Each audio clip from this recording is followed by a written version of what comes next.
Alright, what's up guys? Welcome back to bringing you the vision video. Today I want to go over the upcoming update called Title Update 8.5. This will be deploying in early April, and it is pretty much focusing on some bug fixes, some balance changes, and also gameplay changes into the game.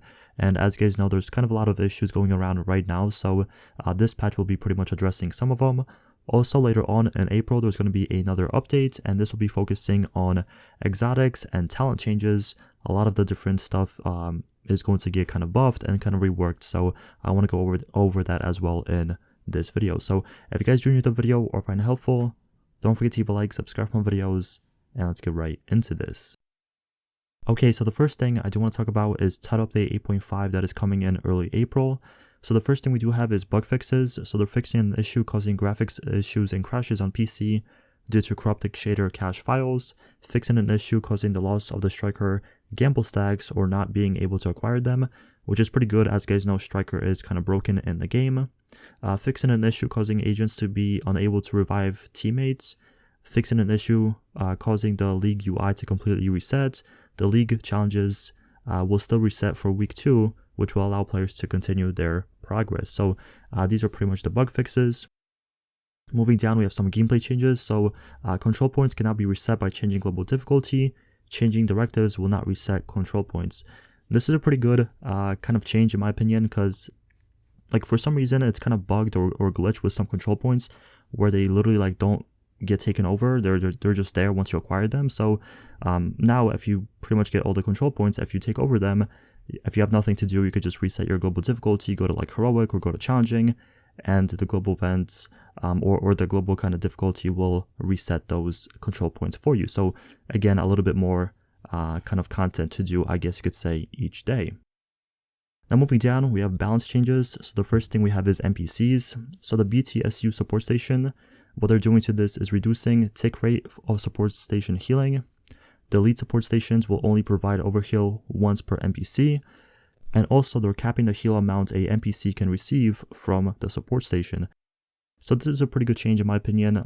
Some of the support station, especially on harder difficulty kind of missions, the support station can be really a pain in the butt because the NPCs just get healed so much, and if you're doing this on solo or sometimes if you're running F4 man, those support station kind of NPCs, if they're sitting in them, can be really challenging to kill and kind of annoying. So really good change in my opinion with the support station that is coming in 8.5. Now moving down, we have the Warhounds. So what they're doing to this is increasing intention icon duration to allow players more time to react to the windup. They're reducing the 360 spin from the Warhound minigun to 2 spins, down from 3. Increasing wind-up warning of triple shoot of Warhound Grenadiers, increasing after shoot delay of triple shoot of Warhound Grenadiers, and slightly increasing the cooldown of moving shoot of Warhound Grenadiers. The next thing on the list is tank archetype reaction to hive and turrets. So what they're doing is adding more distance checks so tanks don't rush at a hive next to a player, and reducing threat limits so tanks don't switch targets too suddenly. Moving down for the outcast enemy, the incendiary and Molotov enemy, so they're reducing duration and tick damage slightly of them, so that's really good, especially if you're doing like challenging or heroics. Those incendiary enemies will pretty much just kill you instantly and blow up your hive and stuff like that, so they're pretty annoying, but obviously it is heroic, so it's kind of understandable for them to be difficult, but they're getting nerfed in this patch a little bit. Also for the Pentagon bosses, what they're doing is reducing drone helicopter health and damage, slightly reduce the health and armor of Brenner, reducing Brenner's mortar damage, decreasing armor of John Architect Figs. So the pretty much Pentagon bosses are getting a little bit of a nerf. Next thing we have is mortars, so reducing damage of mortars in Coney Island, increase delay between UI warning and explosion damage of mortars in the Washington National Zoo, and fixing general damage scaling issues with mortars. We also have skills, the assault turret, improving auto-targeting of assault turret to better prioritize NPCs it can shoot and which are close to it. And for the assault drone, they're improving behavior to prevent the drone from becoming stuck and improving the consistency of firing and pathing. Then we also have the poison status effect. They're reducing tick interval damage and duration.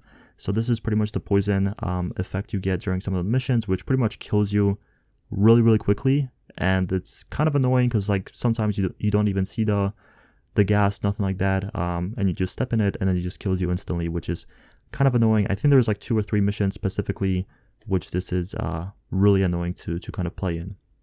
So that is pretty much everything for the early 8.5 update. These are the bug fixes, the gameplay changes, and some of the balancing changes as well. The next thing I want to go over is the exotic and talent changes.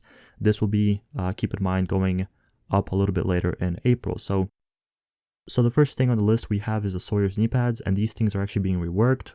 So what they're doing to it is cannot be staggered by explosions, increase total weapon damage by 3% each second you are not moving, stacks up to 10 times, and stacks are lost when moving. This exotic only provides defensive attributes and no brand bonuses, so now has potential for high damage and makes it appealing to both red and blue builds. And the developer comment for this one is the old version didn't provide enough engaging gameplay. This change should help with that.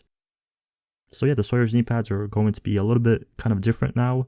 I'm actually curious to see how this will kind of match up with certain red builds for PvP or PvE, so this should be kind of interesting to test out.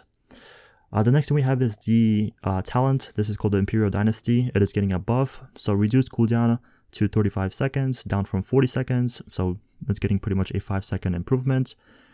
Dodge City Gunslinger, reduced charge up to 30 seconds from 50 seconds, and the Diamondback exotic is getting reworked as well. Now grants all shots guarantee crits for 5 seconds after hitting a mark. Next up we have the Merciless and the Ruthless, so this thing is getting a buff. What they say is explosion damage increased to 1200% up from 900, so it's getting a 300% explosion damage increase, which is pretty good, I would say. This should be kind of interesting to see how it works out for certain PvE builds.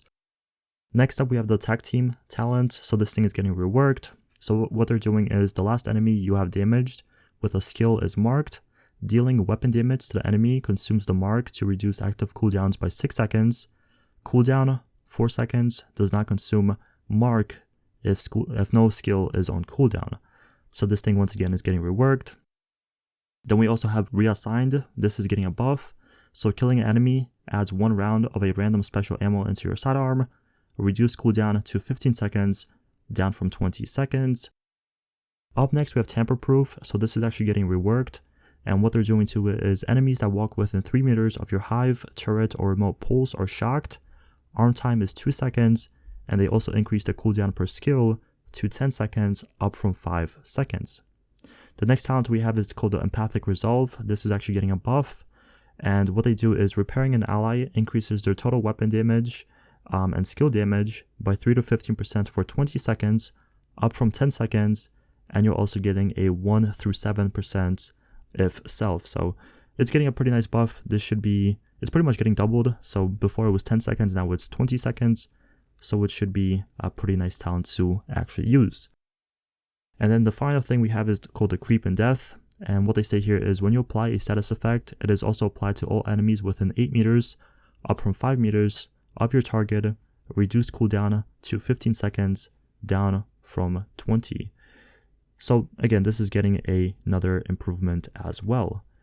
To be honest, these are some pretty good changes, I would say. Pretty much everything is getting either reworked or buffed. Really nothing is getting nerfed, which is always a good sign. I really hate when they nerf stuff.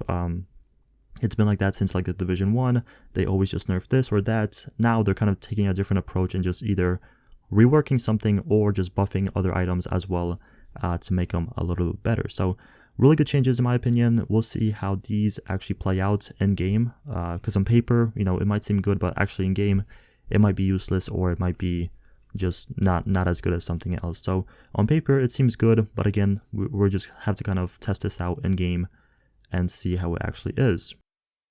But anyway, that's going to be everything for the video. Thank you all so much for watching. If you guys did enjoy this video or find it helpful, don't forget to leave a like, subscribe to my videos, and if you have any questions, let me know in the comment section below. I'll try to get back to you as soon as possible. But once again, thank you so much for watching, and I'll see you guys in the next one. Peace out.